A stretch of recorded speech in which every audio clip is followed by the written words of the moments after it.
Hello, I'm Dale Crozier, Eastern Alameda Superintendent. I hope you are doing well and staying safe.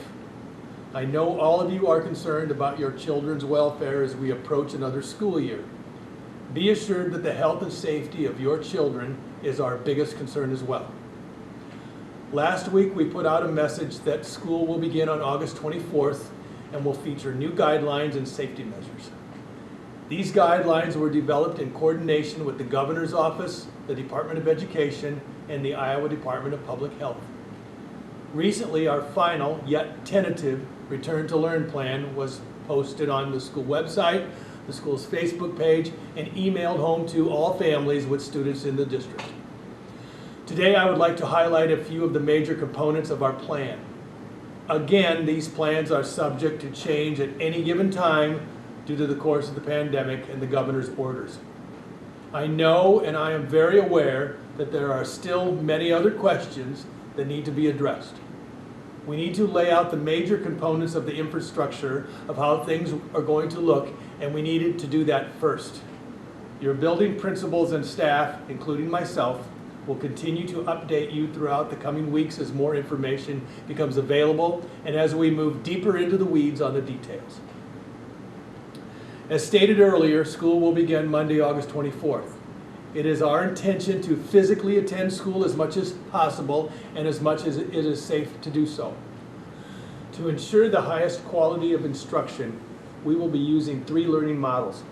These include on-site learning, where we are physically at school with safety measures in place, continuous learning, where students are learning from home via online programming, packet learning, or both, and hybrid learning, which includes both on-site and continuous learning.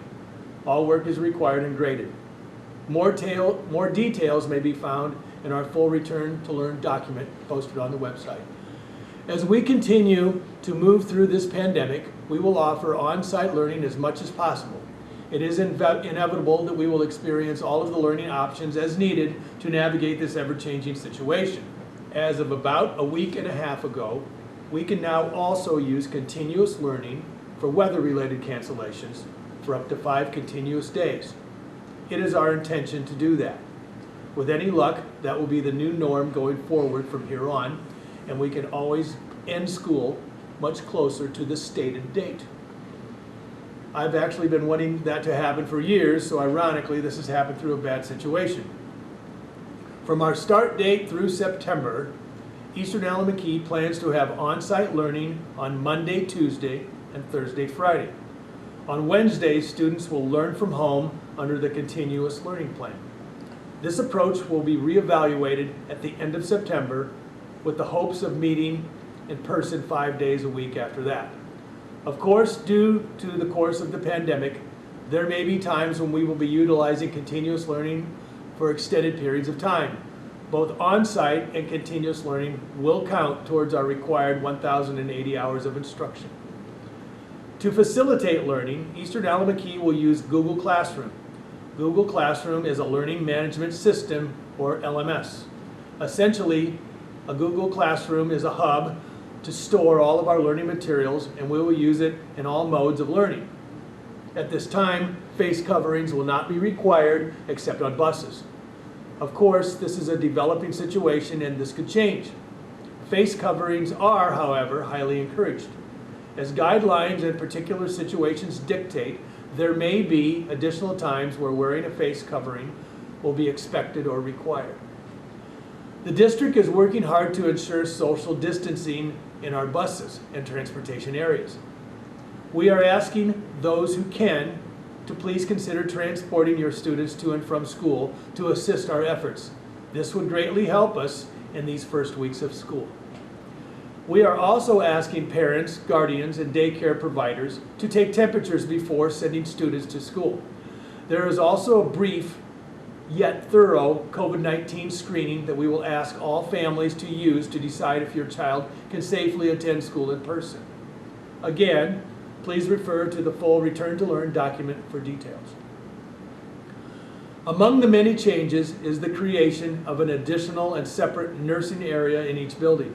Both centers will now have 2 nurses' offices. Extra sanitation will now be the new norm. Each room will be cleaned and sanitized daily with high contact areas cleaned throughout the day.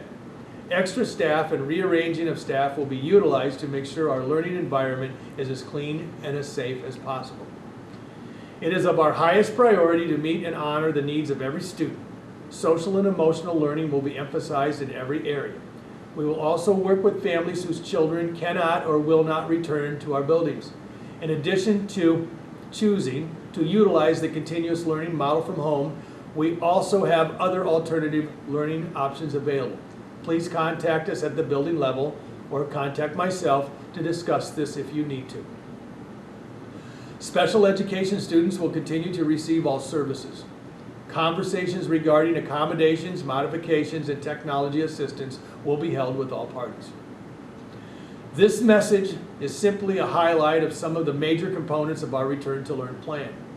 Other plans are continuing to be developed, such as social distancing in the classrooms, hallways, and common areas. Specials such as physical education, music and art, recess, group learning, and other things like that. Again, I must remind everyone that this plan is subject to change at any given time. You can be confident that all the decisions are made with the health and safety of our students and staff in mind. We ask that you continue to monitor our school website and Facebook page, as well as your emails, as more information will be shared. We hope by releasing our plans now, this will allow families time to develop their own flexible contingency plans for their own households. We are in this together, and we will get through this together. Now is the time for understanding, and for understanding tolerance, cooperation, and grace as we continue to make our plans to safely educate your children. I look forward to seeing as many of you as possible on the first days of school for the start of our unique 2021 school year. Take care, Keyhawks. I appreciate all you do, and we can do this. Thank you.